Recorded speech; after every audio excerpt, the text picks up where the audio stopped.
Hello everybody, here to you, and welcome back to Let's Play Spyro 2 Ripto's Rage. In the previous episode, we conquered the world of Idle Springs. And in today's episode, we'll be going over here, and we're going to be exploring a little bit more of the summer forest now that we can swim underwater. So, this is an ability that we got in the previous episode, which is pretty cool. So, we can now swim freely and things like that, and that's pretty fun. I did mention that I was a little disappointed about how the swimming controls carried over into the Reignite trilogy, however. So I don't know what it is, but it seems like whenever you perfected swimming controls in a Velo game, if you ever remake that game, you, for whatever reason, have to make your swimming controls like a bazillion times worse in the remake.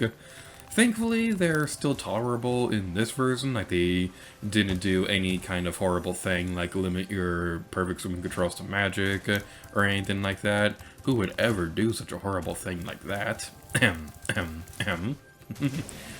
Yeah, so anyway, we go across this area and we're collecting some more gemstones.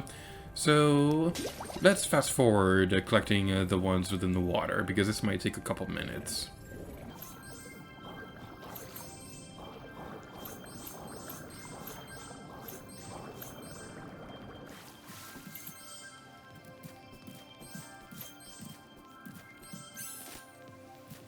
Alright, so now we've gotten those ones. There's two more located behind the portal to the Colossus world. And I'll have to double check that. Oh, there's one down there. Okay, we missed one. And it's shiny. How could I have possibly missed the shiny? Alright, Sparks, where are you pointing at next? That direction. Alrighty then. So, now that we can go underwater, let's move onwards. And let me go back to my rant about the character money bags real quick. If we were never able to find enough gems that could pay off money bags to teach us how to swim, that would be it. There's literally nothing we can do to get over here. Unless you were playing on the PlayStation version, however, because in the original version of Spyro 2 Ripto's Rage, there is actually a swimming glitch which allows you to swim in the air. You're well on your way, Spyro. Keep collecting talismans to help us defeat Ripto before he can take over Avalar. Oh, and keep collecting those orbs too. The professor thinks they will help you get back to the Dragon World. The professor thinks he'll help us get back to the Dragon World. You guys pulled me out of that world! Jerks. Alright, so, yeah, what I was saying was that, what was I saying? I don't remember right now, so we're going to switch topics so it's not awkward. Right off the bat, we have access to two worlds right here. We have a Sunny Beach and Hurricos. So, we are going to be taking care of... which one do I want to do? Eeny, meeny, miny, this one. So, we could explore a bit more of the world of Summer Forest, but... we're to be taking care of the gems across the hub worlds in close proximity to the worlds that we're taking care of in the the videos. So, like this level is called Spyro the Dragon episode whatever, Hurricos. We'll be taking care of the gemstones that are located within the surrounding area of this place.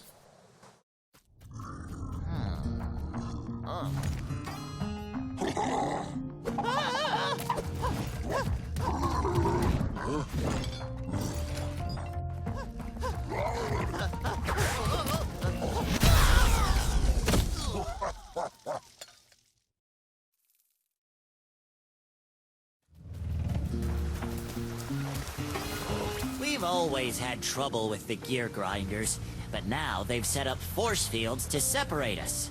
If you find diodes, you can use them to turn off the force fields. I think there's a diode around here somewhere, but my eyesight isn't what it used to be.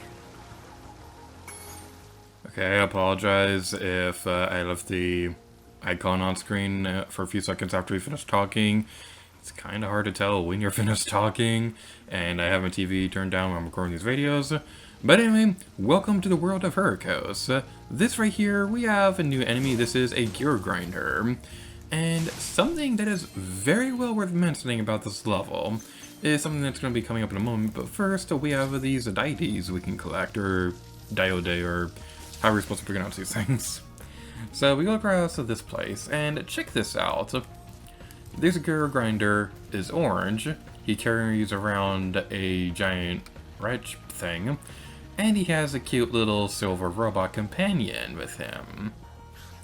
I wonder what this may have inspired. In all seriousness, it is widely believed that these enemies would ultimately serve as inspiration for the Ratchet & Clank series.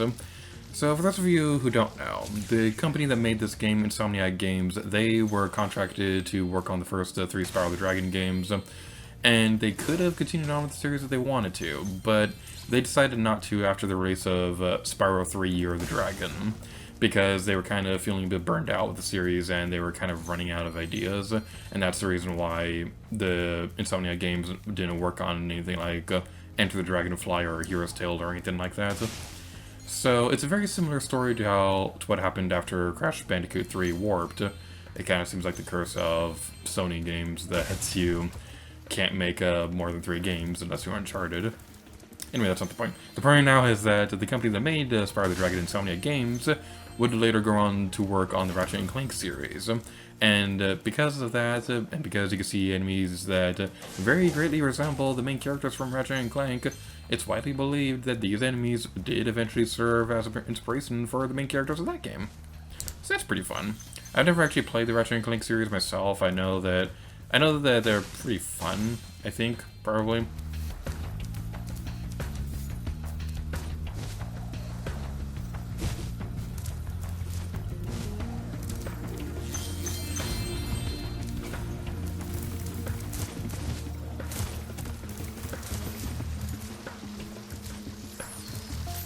Alright, so we go across here, and now we've activated the deity. Deity? I don't know how to pronounce that. I've been studying programming for years. I know a lot about computers, and I still don't know how to pronounce this thing. Alright, so we go across this place, and I gotta say, visually speaking, this is honestly one of my more personal favorite looking places in Ripto's Rage. Even on the original PlayStation version, this place looked really gorgeous. It's one of my more favorite ones. So let's destroy you, head over this direction, destroy you, and then we can die. D. Hooray for editing, let's try that again. Alright then, so we continue on this way, and one thing that's kind of worth mentioning is, owie, that is rude. That is rude, good sir, how dare you, you're gross. Almost thing. This ability, the dodge roll, if I remember correctly, that wasn't actually in the original version of Ripto's Rage. I believe they took that out of the PS1 version of that game.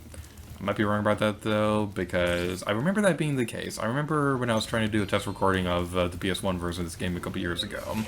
I remember pointing out how useless the dodge roll was in the original Sparrow game, and I was making a point to say that it was so useless that they got rid of it in the remake, in the sequel.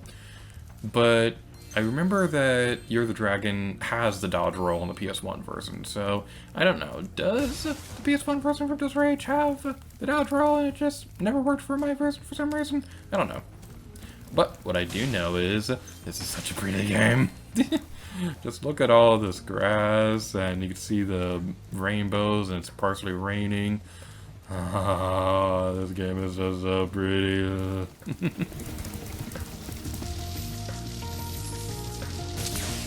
Alright, we took care of that, and now we've taken care of that one.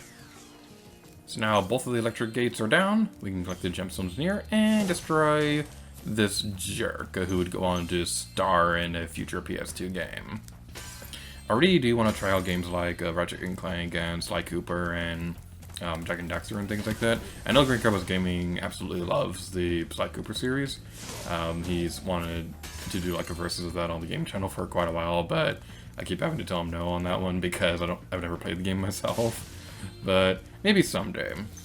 I would love to try it out, just can never find a copy of the game.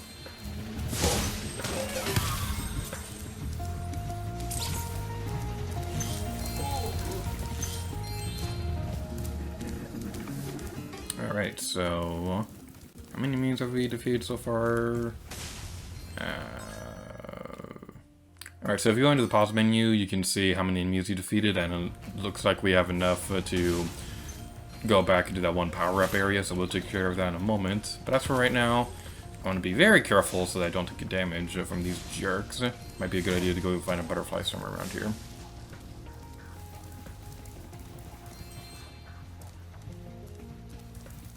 Come on, where are you?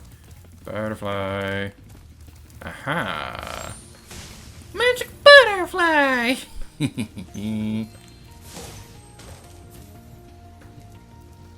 Alright then, so now we're taking care of those ones. Let's backtrack for a moment. And supercharge! So this is basically the primary ability of this level. This is basically like a supercharge thing, which gives us unlimited super power. Not really. It just lets you have a much stronger supercharge so you can take down larger objects, but it's a little bit harder to control and you don't have quite as much movement speed, and you lose it the second you run into something, so it's not quite that great, but it's still a pretty interesting power-up, and they definitely use it in some creative ways in this game. Okay, so we're going to want to circle around and take care of that one.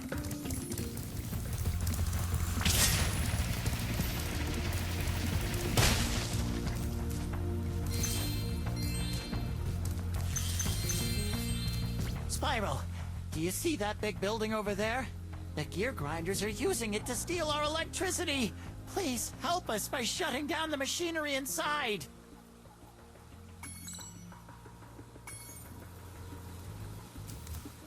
Alright, so while we go over there, I'd like to talk about a little bit more about the development history of Sparrow the Dragon. So, one thing that's really fun about learning about the development history of games like this is it's really fun to see what exactly inspired these games. So, Spyro the Dragon is obviously, at least in terms of genre, was inspired by Super Mario 64. It was a very influential game, and you can certainly see why with games of this era. So, with Spyro the Dragon, one of the big things that they wanted to accomplish with this game was how good it felt to move Mario around in Super Mario 64. That's one of the big reasons why that game is still widely beloved today, because it just feels great to run around that game. So, I'll talk about that a little bit more in a moment, but let's talk to this guy. His name is what? You could have this little trinket for good luck. If you have any questions about shutting down the factory, just ask me.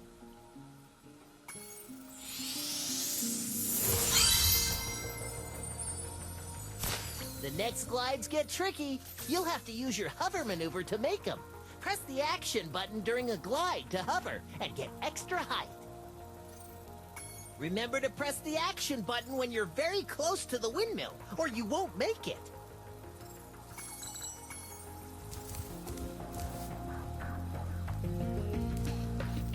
Alright, let's do this. I pressed a jump.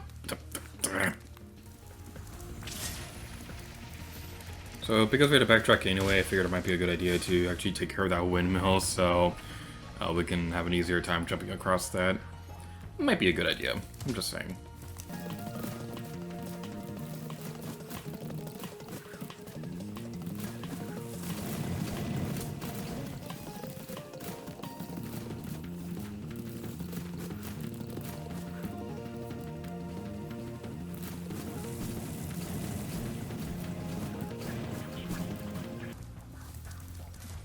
There's a windmill thing right there. I could have... Okay, so... What I was trying to say a moment ago was that the developers of this game, one of the biggest goals they had when trying to make Spyro the Dragon was to make a Spyro feel as comfortable and fun to control as possible, because that's one of the main reasons why people still love Super Mario 64 to this day, is because Mario is so fun to control in that game. So they were concerned about making Spyro's run feel fun to control. But then there was a demo build that they had one day that was nearly finished. So at the point of the development when they realized that they had a success on their hands was when they had the demo build ready, and they saw how fun it was to control Sparrow himself.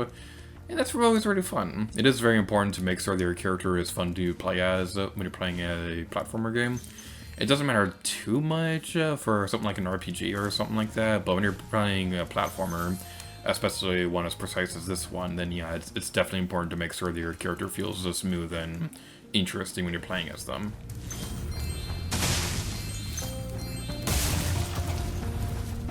Alright, so this part right here can be a little bit of a jerk to complete. So you want to do, you gotta jump across this, and come on, and that wasn't too bad. Spyro, help! The switch to turn off the gear grinder factory is in that room, but, it's awfully noisy in there. Wait, is it the silver thing, or the giant orange guy that's the gear grinder? I think it's a silver guy, in which case I got the name mixed up earlier. For shutting down the factory. Here, I found this stuck between the gears. You can have it if...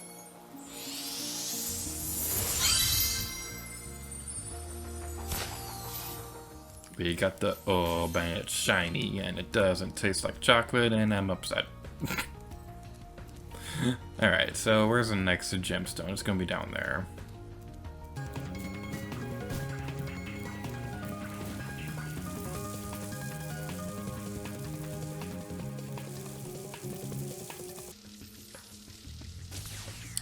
Alright, we apparently never went this way before.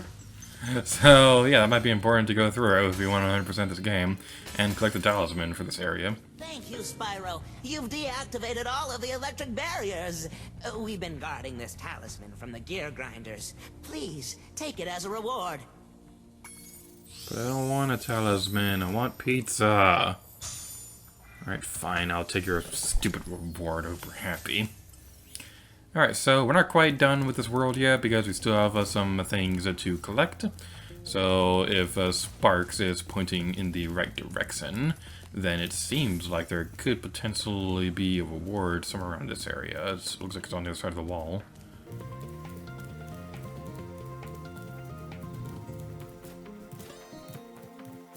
Ah, I see. Tarzan? Oh, I see. Oh, this part sucks. Our lightning stones. If you can replace them all and activate our generator, I'd be very grateful.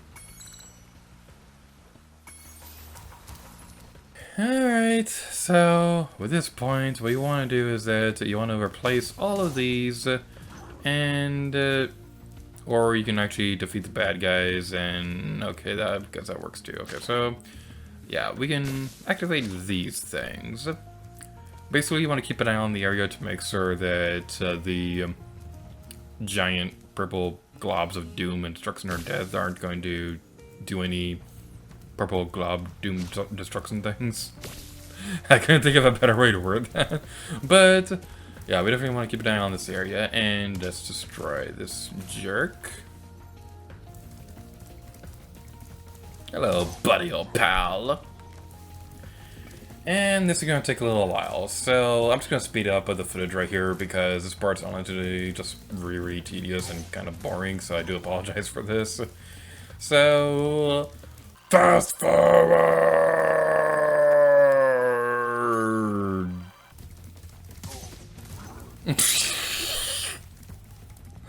Wow, that looked painful. Duh. Alright, so now that we've taken care of all those guys, we can now peacefully replace all the lightning stones for this area. So I remember this place being a little bit weird because it always seems like no matter how closely I look at these things, it always feels like I'm missing one stone. So hopefully that doesn't happen this time around because that would be bad. That would not be good. That would be the opposite of good. Alright, we can pick that one up. Take care of that.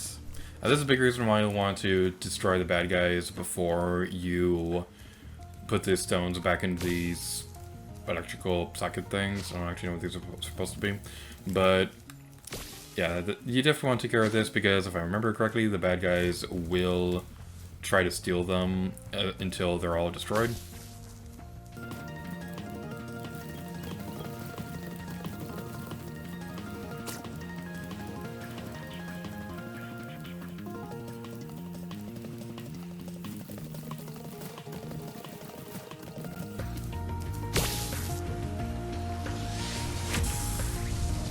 Thank you, Spyro.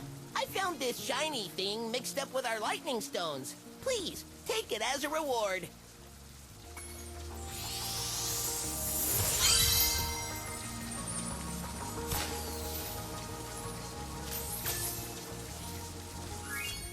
And now we have all the orbs collected, and 100% level completed.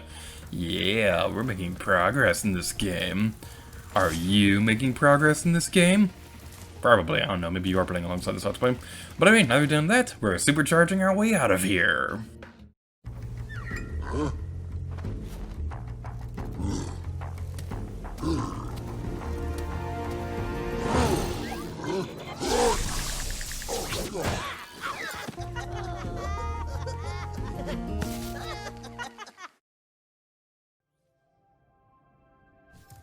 So now we've taken care of all that, we're in this video off here. So thank you all so much for watching this episode. Sparks' little grin is just so cute.